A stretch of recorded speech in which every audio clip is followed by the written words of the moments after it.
সিদ্দিকা মনে করলো রাদিয়াল্লাহু তাআলা আনহা যে রাসূলুল্লাহ বাড়ি নেই মানে আমার ঘুম পাড়িয়ে রেখে অন্য কোন বউদের বাড়ি চলে গেছে। কথা বুঝতে পারেননি? রাসূল কি যাই মানে একজনের বিছনা ছেড়ে আরেকজনের বিছানায় যাবে? তো গুটগুট করে আসছে, আজকে দেখি কোন বুবুর বাড়ি। ও বাপ, আওয়াজ আসছে মসজিদে নববীর ভিতর থেকে, খাদিজা, খাদিজা রে খাদিজা। হযরতে মায়েশা সিদ্দিকা দাঁড়িয়ে গেলেন। আল্লাহর নবী শুধু ফাতেমার মায়ের জন্য দোয়া চায়, আল্লাহ আমার খাদিজা কেমন আছে? আমার খাদিজা তো কুবরার কোটি কোটি মানুষের ভিতরে, আল্লাহ আপনি আমার দেখা করিয়ে দেবেন। খাদিজা আমার প্রচন্ড ভালোবাসতেন। খাদিজা নাকে নাকে গারে হীরা গুহাতে আমার জন্য পানি নিয়ে যেতেন, খাদ্য নিয়ে যেতেন। খাদিজার পায়ের চামড়াগুলোকে নিয়ে রক্ত জারি হয়ে যেত। আল্লাহ গো, এমন করে যখন ওয়ানাজারি করেন, দোয়া শেষ হয়ে গেল। হযরতে মায়েশা বললেন, ইয়া রাসূলুল্লাহ, একটা 40 বছরের বৃদ্ধা মেয়েকে আপনি বিয়ে করে, ইয়া রাসূলুল্লাহ, টুকটুকে বিবি আয়েশা সিদ্দিকার বিছানা ছেড়ে আপনি খাদিজা খাদিজা করে মসজিদে কাঁদছেন। রাসূল বললেন, আয়েশা, খাদিজা সম্পর্কে তোমার ধারণা নাই। আল্লাহ রাসূলের স্ত্রী মা খাদিজা আয়েশা বললেন, ইয়া রাসূলুল্লাহ, আপনি এবং আমার আল্লাহ বেশি জানেন। রাসূল বললেন, শুনবে কি খাদিজার বর্ণনা? আল্লাহ রাসূলের স্ত্রী, ও মায়েরা বুড়া বেটিরা, আয়েশা বললেন, শুনবো। আল্লাহ রাসূল বলছেন, আমি খাদিজার কথা বলতে পারি না। খাদিজার কথা যখন আমার মনে ওঠে, খাদিজা, তখন আমি সুন্দরী বিবি হও আর যেখানে হও না কেন, আমি রাসূলুল্লাহ উঠে চলে আসি। আমার ফাতেমার মায়ের জন্য আমি দোয়া চাই, কারণ সব সময় আমার জন্য দাঁড়িয়ে থাকতেন দরজায়। খানা খেত না, ঠিকমতো খানা পেত না। খাদিজাতুল কুবরা সাধারণ মেয়ে ছিল না, বড় কোটিপতি ছিল, বড় ধনী ছিল। সেই খাদিজাতুল কুবরা ঠিকমতো সোজা হয়ে পা ছড়িয়ে শুতে পারে না, ভালো একটা কাপড় পরতে পারতো না, ছেঁড়া ছাড়া ছেঁড়া ছাড়া ভালো একটা কাপড় পরতে পারতো না, দুবেলা দুটো পেট ভরে খেতে পারতো না। আমার এত ভালোবাসতে, হেঁটে হেঁটে যখন গারে হীরা গুহার কাছে যেতেন, পায়ের চামড়াগুলো ঝুলে যেত, রক্ত বেরিয়ে বেরিয়ে পাথরগুলো লাল হয়ে যেত। আমি নবী সহ্য করতে পারতাম না। আমার আল্লাহ এই দৃশ্য দেখে আমার আল্লাহ ফানা হয়ে গিয়ে, ও আয়েশা, আমার আল্লাহ পাক হযরতে খাদিজাতুল কুবরাকে সালাম দিয়েছিলেন। আর সাথে জিবরিল বললেন, ইয়া রাসূলুল্লাহ, আপনার খাদিজার জীবন ধন্য হয়ে গেছে যে আল্লাহ খাদিজাকে সালাম দিল। আমি জিবরিল আমিন, আমি সেই খাদিজাকে সালাম দিয়ে গেলাম। হযরত মায়েশা সিদ্দিকা রাদিয়াল্লাহু তাআলা আনহাকে বারবার করে রাসূলুল্লাহ বর্ণনা দেন। বিশ্বনবী বলেন, খাদিজার বর্ণনা কি দেব? আমি যতক্ষণ না বাড়ি আসতাম, খাদিজা বসতো না, খাদিজা ঘুমাতো না, খাদিজা খানা খেত না। দরজায় ঠকা মারার সঙ্গে সঙ্গে, ও ভাবিরা, খালারা, মা খাদিজাতুল কুবরা দরজা খুলে দিতেন কম্পিউটারের মতো। রাসূল বললেন, খাদিজা রে, আমি কোনদিন দেখলাম না 10 বার 20 বার ডাকতে হয়েছে, দরজার ধারে দাঁড়িয়ে থাকতে হয়েছে। খাদিজা বলতেন, ইয়া রাসূলুল্লাহ, আমার জীবন তো আমার না, এই জীবনটা তো আমি আপনার জন্য কুরবান করে দিয়েছি।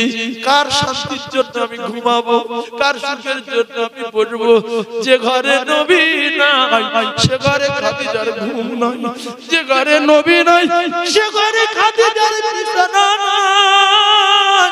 ইয়া রাসূলুল্লাহ, মা খাদিজাতুল কুবরার কথা শুনে আল্লাহর নবী বললেন, তোমার কতই না কষ্ট হয় রে খাদিজা, মা খাদিজাতুল কুবরা উত্তর দিলেন, ইয়া রাসূলুল্লাহ, দাঁড়িয়ে থাকা কষ্ট, ভুকা থাকা কষ্ট, ঠিকমতো পানির মশক নেই, ভালো একটা খাবার প্লেট নেই, ভালো একটা বাটি নেই, ভালো একটা বিছানা নেই, পা ছড়িয়ে সবার মতো ভালো জায়গা নাই। এই শত কষ্টের মধ্য দিয়ে আমি আপনার জন্য দরজায় পিঠ লাগিয়ে দাঁড়িয়ে যাই, আর আপনি যখন এসে বলেন খাদিজা ইয়া রাসূলুল্লাহ ইয়া হাবিবাল্লাহ, সমস্ত কষ্টগুলো দূর হয়ে গিয়ে আমি খাদিজা আমার কলিজাখানা ঠান্ডা হয়ে যায়। জোরে বলতে পারেন না সুবহানাল্লাহ? আর চিল্লে বলা গেল না সুবহানাল্লাহ? ওরে মা খাদিজা বলেন ডাকি, ওরে মা খাদিজা বলেন ডাকি, শোনো গো মা ফাতেমা, আর তায়েফেতে গিয়েছেন নবী, হায় কি হলো জানি না। দেখো বেটি নজর করি রাস্তা পানে চাহিয়া, আর তায়েফে হইতে দয়ার নবী আসছে কি না ফিরিয়া। হযরত মা খাদিজা খাদিজাতুল কুবরা রাদিয়াল্লাহু তাআলা আনহা রাসূলকে এত মহব্বত করতেন, ভালোবাসতেন। বুঝতে পারলেন নবীর কিছু হয়েছে নাকি, ফাতিমাতুল জোহরাকে পাঠিয়ে দিলেন রাস্তার দিকে। কিতাবে লেখা আইবের ওই রক্ত মাখা জামা গায়ে বিশ্ব নবী বাড়ির দিকে রওনা হয়। হযরত মা ফাতিমাতুল জোহরা দূর থেকে লক্ষ্য করে দেখতে পায় একটা পাগল হেঁটে আসছে। ওই পাগলটার জামা কাপড় সব লাল, একবার ডান দিকে পড়ে যায়, একবার বাম দিকে পড়ে যায়, আবার এক পা দু পা গিয়ে ফেলে, আবার পড়ে যায়। হযরতে খাতুনে জান্নাত ফাতিমা দৌড়ে চলে গিয়ে বলে, মা আমার আব্বা তো এখনো দেখতে পাই না, আমি পালিয়ে এসেছি একটা কারণে। ও মা জননী রে, আমি পালিয়ে এসেছি কেন মা? আমি পালিয়ে আসার কারণ হলো রাস্তায় একটা পাগল দেখেছি। বলছে মা পাগল কিরকম?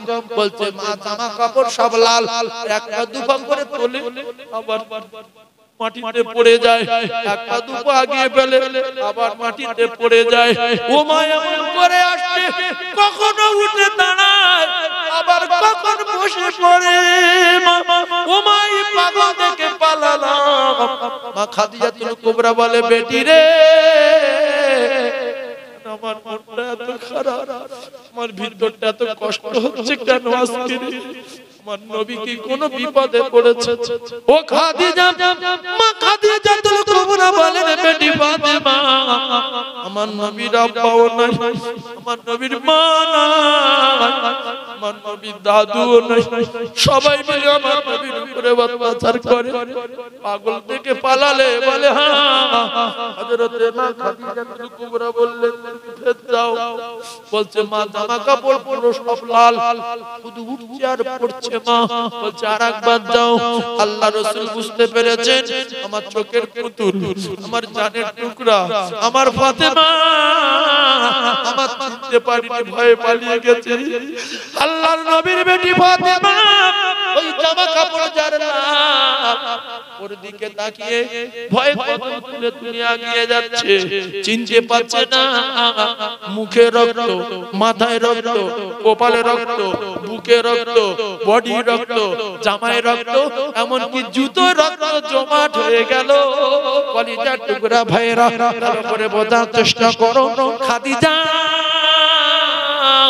মা খাদিজাতুল কুবরা পাঠিয়ে যখন দিলেন, আস্তে আস্তে করে ফাতেমা কদম তুলে তুলে এগিয়ে যান।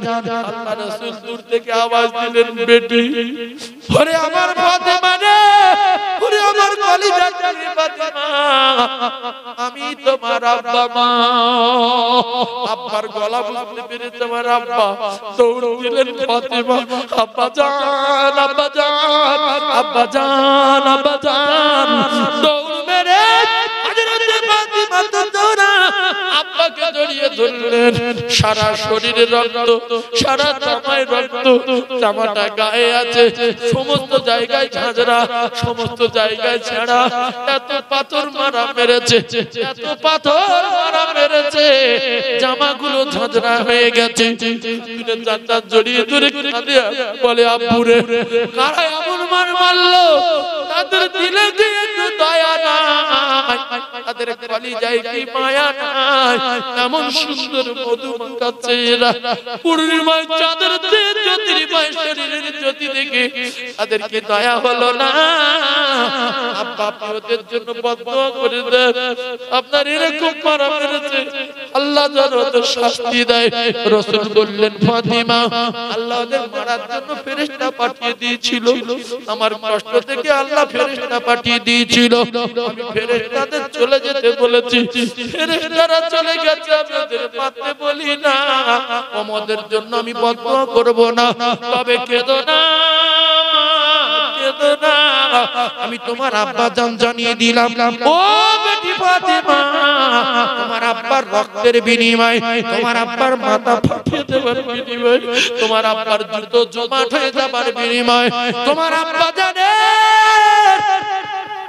এই নাম এমন একটা সময় আসবে, এমন একটা দিন আসবে, তামাম পৃথিবীর অলিতে গলিতে এমন কোন কাঁচা, এমন কোন পাকা, এমন কোন বাড়ি থাকবে না, এমন কোন শহর, এমন কোন নগর থাকবে না, সে জায়গায় তোমার আব্বা জানের নাম পৌঁছাবে না।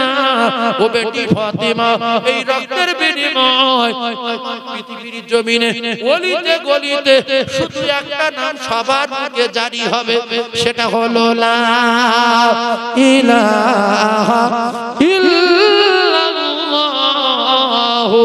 মুহাম্মাদুর রাসূলুল্লাহ।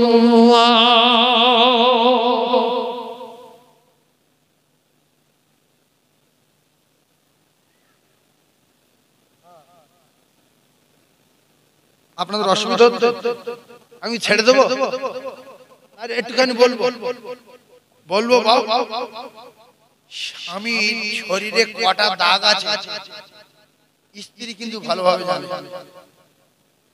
জানা জানা জানা, আর স্ত্রী কোথায় দাগ আছে না আছে স্বামী জানে, কারণ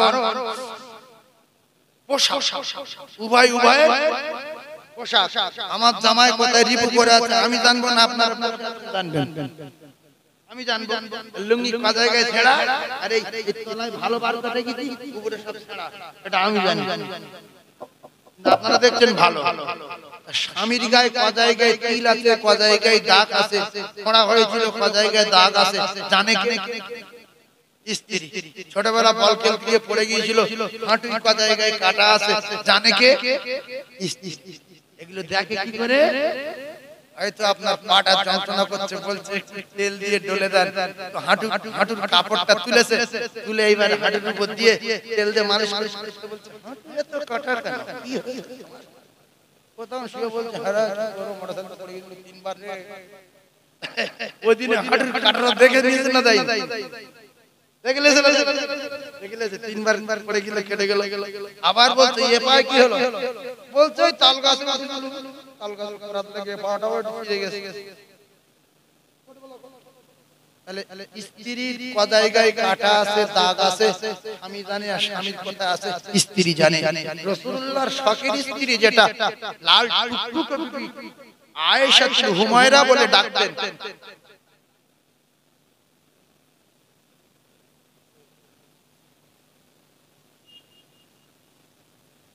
ভাই একটা কথা বলি শোনেন, আমি এখান থেকে যে জায়গায় যাব সেটা হলো ঢোলা মাদারপাড়া। কোথায় যাব? ঢোলা মাদারপাড়া। এখন 12 আমার সময় 2 ঘন্টা, একটু ওয়াজ করেছিলাম, একটু মানে জোশের সঙ্গে মায়ের সম্পর্কে আল্লাহ পাক যতটুকু বলিয়েছেন আমি বলেছি, কিন্তু হালকা একটু কালেকশনের কথা বলছেন কমিটি ভাইরা। তো আল্লাহ যদি চায় মা আয়েশা সিদ্দিকার কথা আমি আপনাদেরকে শোনাবো। তবে জান্নাতে বাড়ি করার জন্য আমি আপনাদের কাছে 10টা মিনিট সময় চাচ্ছি। এই মসজিদ হলো আল্লাহর জান্নাত, আর এখানে 300 350 ঘর কি গো মহল্লা শোনে, দুবাই যদি বাড়ি করেন বাড়ি শেষ হয়ে যাবে, জেদ্দায় করলে থাকবে না, শেষ হয়ে যাবে, শেষ হয়ে যাবে। মক্কায় করলে শেষ, মদিনায় বাড়ি করলে শেষ। রাসূল বলতে কেউ যদি জান্নাতে বাড়ি করতে চায় সে যেন আল্লাহর ঘরে দান করে দেয়। মান বানা লিল্লাহি মাসজিদান, কেউ যদি মসজিদ তৈরি করে আল্লাহ পাকের রাসূল বলছে বানাল্লাহু লাহু বাইতান ফিল জান্নাহ, আল্লাহ তার জান্নাতে বাড়ি তৈরি করে দেবে। জোরে বলুন, আরে জোরে বলুন। আপনার আব্বার নামে কিংবা মায়ের নামে কিংবা নিজের নামে কিংবা ব্যবসার নামে 10টা জানালা বাকি আছে, 10টা একজন করে দেবেন। এই যে 13-14 হাঁড়ি বিরিয়ানি, সেটাও স্পেশাল। কি ভাই, এই সাকমাত ভাই বলছে যে হুজুর বিরিয়ানি স্পেশাল। আমি বললাম সত্যি অরিজিনাল? বলতে পুরো অরিজিনাল। এই বড়ারি লোকের কলিজা আছে, ওই বিরিয়ানি দেখে বোঝা গেছে। এটা আগে ছিল না, এখন করে হয়েছে। যেরকম সাকমাত ভাই আগে ছিল না, এখন করে হয়েছে। এখন কিরকম দেখাচ্ছে, মলসিয়া মতো দেখাচ্ছে না? এই দেশ যারা পড়বে, এই নবীর সুন্নাত যারা মুখে বড় করে রাখবে, দুই মাথায় যারা দেবে, যারা দেবে, তাদের আল্লাহ ওয়ালা আল্লাহ ওয়ালা মতো লাগবে। আচ্ছা ঠিক না ভুল? হ্যাঁ, সাকবাত ভাই কি ছিল না ছিল আমি সব জানি। সাকবাত ভাইয়ের আল্লাহ অনেক পরিবর্তন করে দিয়েছে আর অনেক সম্মান বাড়িয়ে দিয়েছে এলাকায়। কথা ঠিক বলেন না ভুল বলুন? জোরে বলেন। একজনের 10টা জানালা দিতে হবে, 5000 টাকা করে খরচ, 50 লিখে দেয়। এই জন্য বলি যে বাংলাদেশের বক্তারা যখন গজল বলে, শ্রোতারা আরো বক্তার মুখ দিয়ে গজল বলিয়ে নেয়। বক্তা একটা গজলের কলি বলে ছেড়ে দেয়, দ্বিতীয়টা ওরা জোরে জোরে বলে নেয়। আছে না নাই? বাংলাদেশের বক্তারা বলে ঠিক না বেঠিক, বাংলাদেশের বক্তা আস্তে আস্তে বলছে ঠিক না বেঠিক, আর যারা শ্রোতা বলছে ঠিক। কথা ঠিক বলছি না ভুল বলছি? কি এত খুশি হচ্ছে যে আল্লাহ এত ভালো লাগছে যে সুন্দর জোরে ঠিক বলছে। আবার ওরা কোরআনে আয়াত পড়তে পড়তে যখন টান দেয়, ফানুজ্জিয়া মান নাশাউ ওয়া লা ইউরাদ্দু বা'সুনা আনিল কওমিল মুজরিমিন।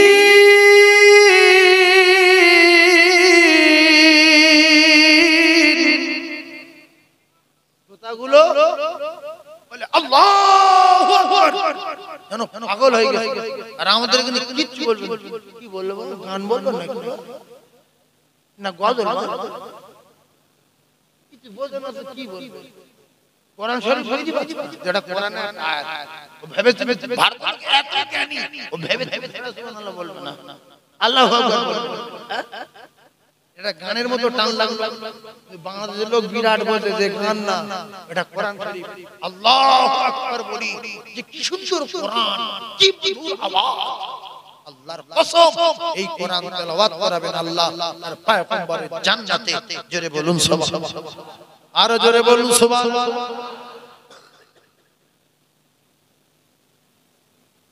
কুল হাদিহি সাবিলি আদউ ইলা আল্লাহ।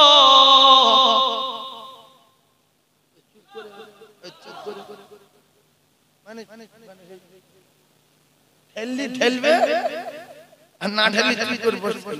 এত বুঝিয়ে বলে দিলাম, আমি আয়াতটা দ্বিতীয়বার ফেলতে পড়ছি, আবারও গান বলছি।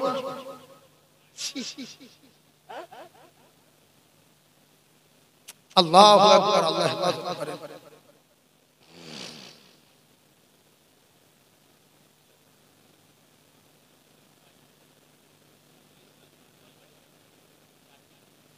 রফিকুল ইসলাম তকবীরদার নারে তাকবীর। এই কোরআনের আয়াত পড়েছি, শয়তান পালিয়েছে, ফের মুরগি জুতোর বাড়ি মারি নারে তাকবীর, আবার জুতোর বাড়ি মারি নারে তাকবীর। দাতাগণ বলো জিন্দাবাদ, দাতাগণ বলো জিন্দাবাদ, সফিগণ বলো জিন্দাবাদ, নারে তাকবীর। একটা বাপের বেটা চারটে গিরি, এই হলো যোগ্য বাপের বেটা। দুটাটা ভুগড়ু বাপের বেটা, ভুগড়ু বাপের বেটা, আর দুটাটা যোগ্য বাপের বেটা। আও ওয়ালাদিন সলিহিন ইয়াদকুলহু, আল্লাহর কসম নবীর কথা, রাসূল বলেছে ভালো ছেলে রেখে দাও, কবরের আগুন থেকে যদি আযাব থেকে যদি নাজাত পেতে চাও ছেলে ভালো রেখে যাও, নইলে আগুন কার বাপ দেখাতে, এই বাপ দেখাতে কোন বেটার যদি কবরে আগুন জ্বলে ওর বাপ কি ঠেকাতে পারবে? জোরে বলেন, যাই ভাই মারবি না, হাত বাপ করে দেব। ফেরেশতা বলেন যদি বিয়াড়া করি টুক করে টেনে লব, কবরে কোনো কায়দাবাজি চলবে? চলবে না। এই চারটে গিরিল দিল কে? রফিকুল ভাই চারটে গিরিল। তকবীরদার নারে তাকবীর। যোগ্য বাপের যোগ্য সন্তান ভাই রফিকুল ইসলাম বলেন জিন্দাবাদ। যোগ্য বাপের যোগ্য সন্তান ভাই রফিকুল ইসলাম বলেন জিন্দাবাদ। গিরিল হয়ে গেছে 5 পিস, বাকি আছে ক পিস? কথা বলে না তো, 5 এর 5 বলতে তাও বুঝতে পারছেন না। গিরিল বাকি ছিল 10টা, 2 মিনিটে হয়ে গেছে 5টা, আর বাকি আছে 5 মিনিট। 5টা বলে দিয়েছি, 4টে। আর একজন বলবেন যে হুজুর আমার মাকে বহুদিন দেখিনি, আমার মা আমার দিক তাকিয়ে আছে, আমি আমার গর্ভধারিণী মায়ের জন্য একটা গিরিল আল্লাহর ঘরে দেব।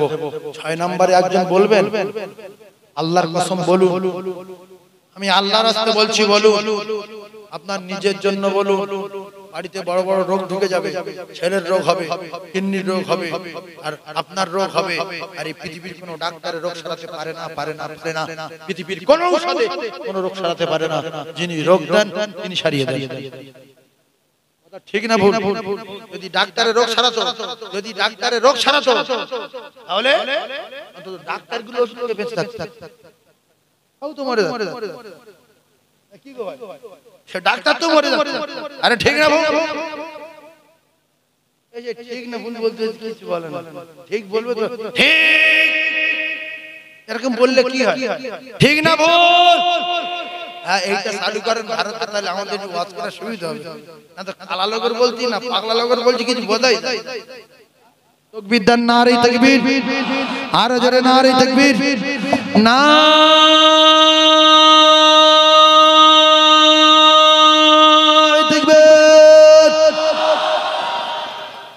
আল কোরআনের আলো, আল হাদিসের আলো, না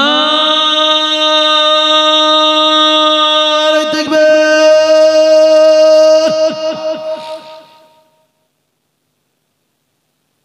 কোরআন আয়াত পড়লে কিরকম তাকবীর দেয়?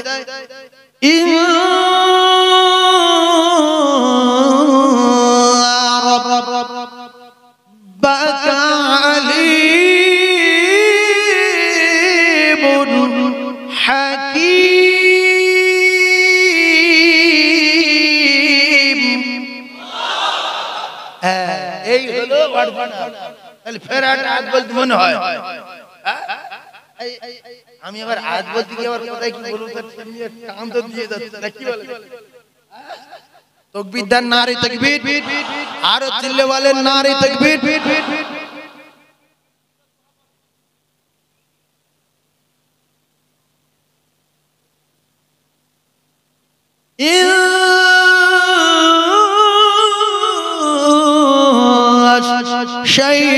الشيطان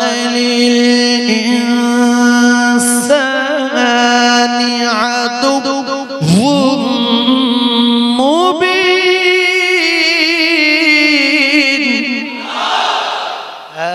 তাহলে এই আয়াতগুলো বলে দিয়ে ওয়াজ করা যায়। আর যদি বলে ইন্নাশ শাইতানা লিল ইনসানি আদুউম মুবিন, কি বললো? আল্লাহু আকবার বললে ফেরেশতা খুশি, শয়তান দৌড় মারবে। আমার এখানে দাঁড়াতে দিবেন নাকি?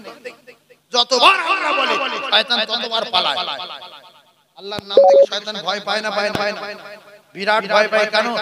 একটা হুকুমের খেলাফ করেছিল বলে আল্লাহ নিজে মুখে কাফের ঘোষণা করে দিয়েছে, নিজে মুখে কাফের। পাচ্ছেন না? সেই জন্য যতবার আল্লাহ বলবেন ততবার ও পালাবে। ফের আল্লাহু আকবার বলেন, নারে তাকবীর। হ্যাঁ, পালিয়েছে। এবারে একজন বলবেন যে আমি একটা দেব, পাঁচটা হয়েছে তো, পাঁচটা। 6 নম্বরে একটা বলবেন, বাপ কোন পাকা বাড়িওয়ালা আছে, তার বাড়ির 4-5টা জানালা সব গ্রিল দেওয়া, আল্লাহর ঘরে গ্রিল নাই, ফাঁকা আছেন, আর একজন একটা গ্রিল দেবেন। এই আল্লাহ কি ভিক্ষা চাচ্ছে আপনার কাছে? আল্লাহর কসম, মর বললে মরে যাবেন, লিখে রেখে দেন। আল্লাহ যদি মার মারে সঙ্গে সঙ্গে মরে যাবে। ওই বাবাজি, আজকার বাবা জান্নাতি লোক, এই যে রাসূলুল্লাহ বলেছে যার কপালের এখানে নামাজের দাগ থাকে, ওই জায়গা থেকে আল্লাহর কসম নূরের রোশনি জারি হবে। রাসূল বলল, তুই কাঁদবি কেন, তুই চলে আয় আমার সাথে, চলে আয়। রাসূলুল্লাহ ওই নূরের জ্যোতিওয়ালা লোকগুলো ধরে খুঁজে নিয়ে চলে যাবে। জোরে বলেন না সুবহানাল্লাহ। সম্মানীয় আসগার বাবু বলেন জিন্দাবাদ, একটু জোরে বলেন না জিন্দাবাদ। আসগার বাবুর মায় মুরব্বি জান্নাতি বলেন আল্লাহুম্মা আমিন, আরো জোরে বলেন আল্লাহুম্মা আমিন। নারে তাকবীর। এরকম মাহফিল গরম রাখে, দাদা আল্লাহ দে হবে। তবে একদিন একটা নিয়ত করবেন যে আল্লাহ, আমি আপনার কোরআনকে বিশ্বাস করি, আপনাকে বিশ্বাস করি, রাসূলুল্লাহকে বিশ্বাস করি, আপনার ঘরকে বিশ্বাস করি বলে 5000 টাকা আপনার জানালায় দিচ্ছি। আমার দাবি হলো আমি মৃত্যুর আগে যেন আপনার বাড়ি কাবা তওয়াফ করতে পারি আর রাসূলুল্লাহ রওজা জিয়ারত করতে পারি। এই নিয়তে একজন দেবেন একটা জানালা। আল্লাহ তার মৃত্যুর আগে আল্লাহর বাড়ি ডেকে নেবে কোটি কোটি টাকা দিয়ে, মৃত্যুর আগে রাসূলুল্লাহর রওজা জিয়ারত করাবে যে কোনো কায়দায়। একজন নিয়ত করেন, অনেকগুলো মানুষ রয়েছে, একটু দোয়া করব। নিয়ত করবেন একজন যে সেই লোক আমি, সেই লোক আমি। একজন বলবেন, একজন এই কোটিপতি কোথায় বসে আছে দেখো, যার কলজাটা বড় সেই কোটিপতি। জাহাঙ্গীর বিক্রি হতে পারে, ঘর বাড়ি নাও থাকতে পারে, যাই হোক, কিন্তু ওই জাহাঙ্গীরের তো আমার মনে হয় ওই জাহাঙ্গীরের যে আরো ধনী লোকের ভিতর বসে আছে।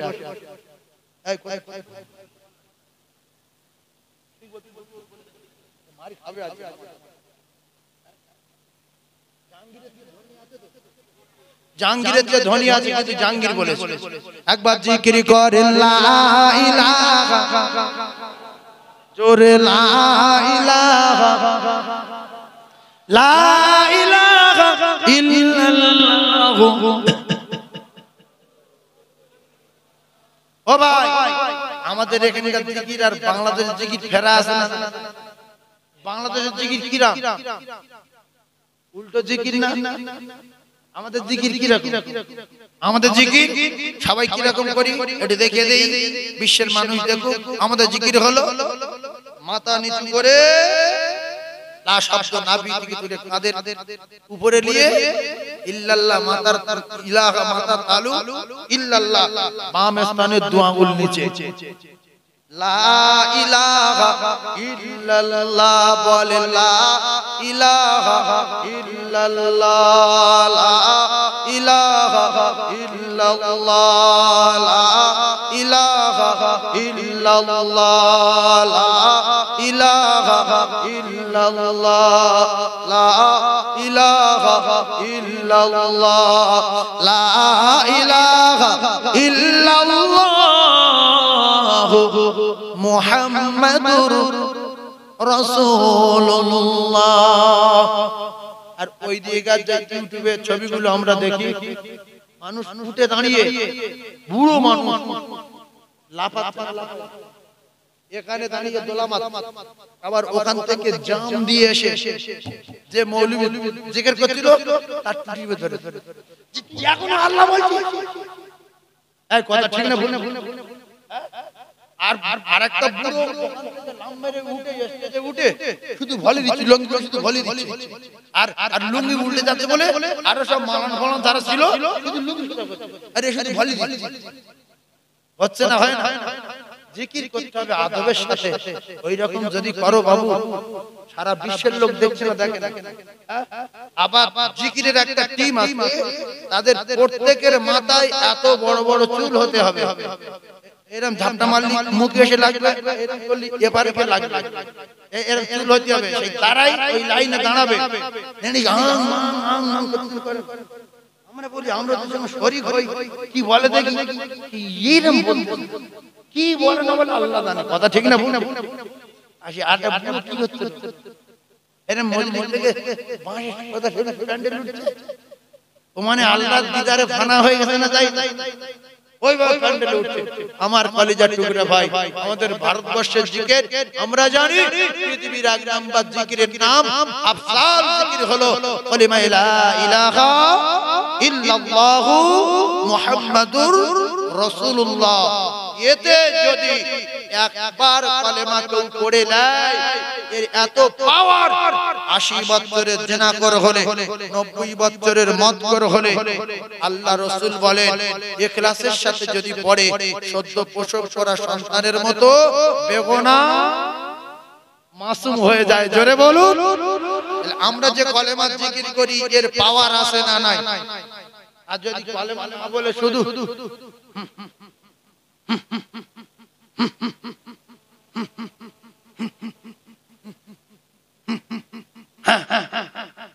একবার আল্লাহ বলুন, একবার কালেমা বললো না, এরকম হয় না? হয় না?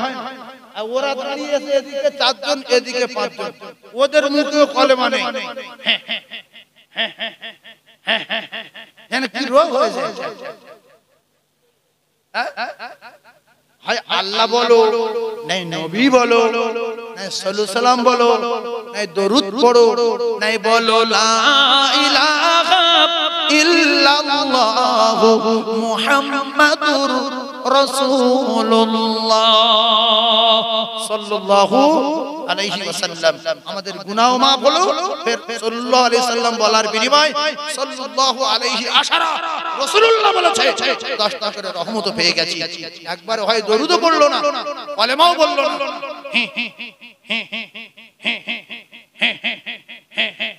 আর ওদিকে তাকিয়ে দেখো, ওরা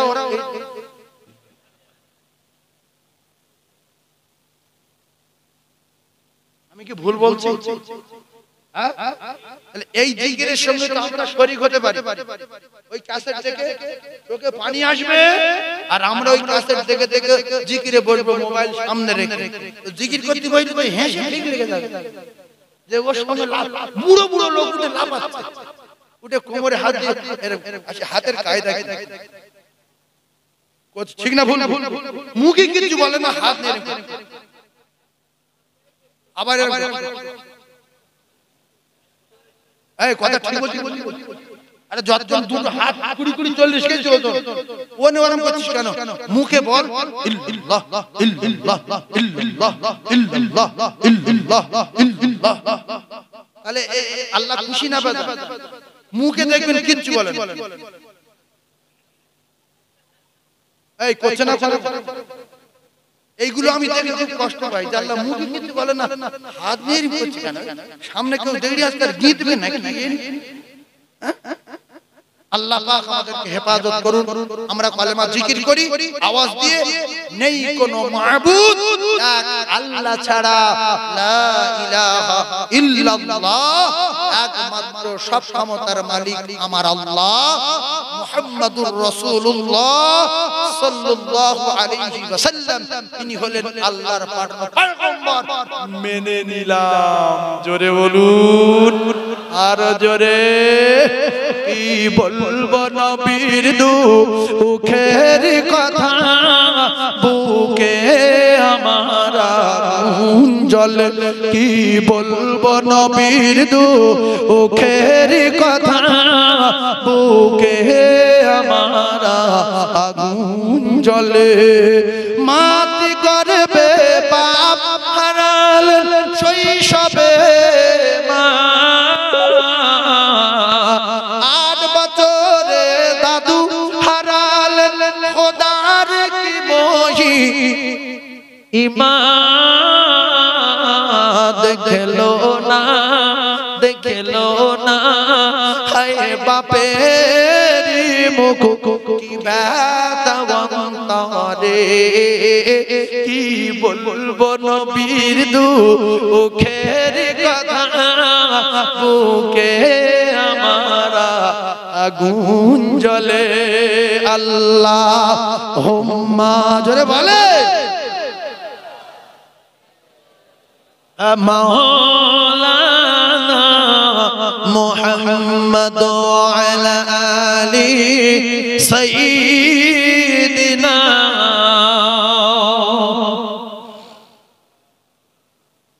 ভাই আমার আরো 10 মিনিট সময় বেশি বললাম। আজকে আমার নানিমা মারা গেছে। আমি বাসন্তী সাইফুল্লাহ না, আরে কথা বলে না। আমার বাসন্তীর লোক তো অন্তত 200 আছে। আর আমি বলছি আমার নানিমা মারা গেছে, তাহলে কাল সকালে গ্রামে গেলে ধরবে না? ধরবে। তো হুজুর আপনি কালকে ভাঙড়ে জলসা করতে করতে বললেন নানি মারা গেছে, কোথায় নানি মারা গেছে? সেই পরিস্থিতি দিয়ে এটা বলছি কেন, আমি কেন এসেছি, আমার এলাকার লোকও শুনবে, আপনারা বুঝতে পারবেন।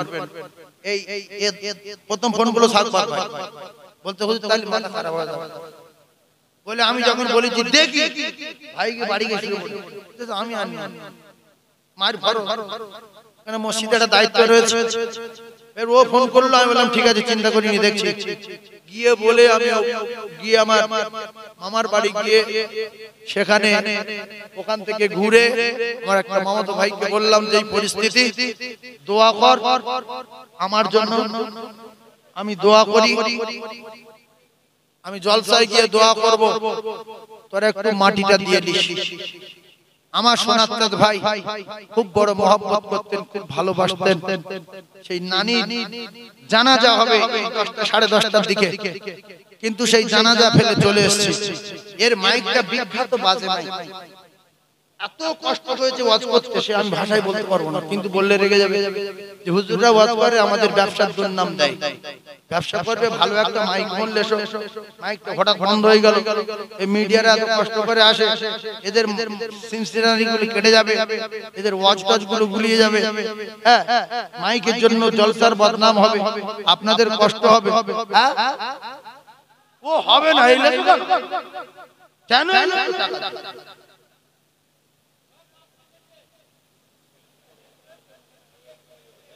اللهم آمين.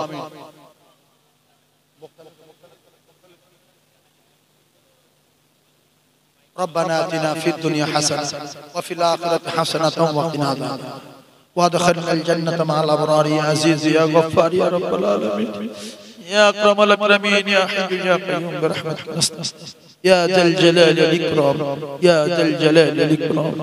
আয় আল্লাহ, আমাদের ভিতরে অনেকে রাব্বা নাই, মা নাই, দাদু দাদি চাচা চাচি আত্মীয় স্বজন মাই মুরব্বি খেস গরিব যারা মাটির কবরে, আল্লাহ তাদের কবর নূরুন আলা নূর করে দিন। আল্লাহ সংকীর্ণ কবর প্রশস্ত করে দিন, অন্ধকার মাই কবর রোশনিতে ভরে দিন, কবর গোলাপ ফুলের বাগান বানিয়ে দিন। আয় আল্লাহ, আমাদের অনেকে রাব্বা নাই, অনেকের জনম দুঃখী মা নাই, জনমদাতা পিতা নাই। ওগো আমার আল্লাহ, কে কোন হালাতে রয়েছে জানা নাই, যদি কোন রকমে আযাবে গ্রেফতার হয়, আযাবুল কবর না জাতি। আয় আল্লাহ, বিশেষ করে জনম দুঃখী মা, জনমদাতা পিতা, দাদু জান, দাদি জান, নানা জান, নানি জান, ভাই বোন, বেটা বেটি যারা কবরে, আল্লাহ তাদের কবর নূরুন আলা নূর করে দিন। আয় আল্লাহ, বিশেষ করে আমার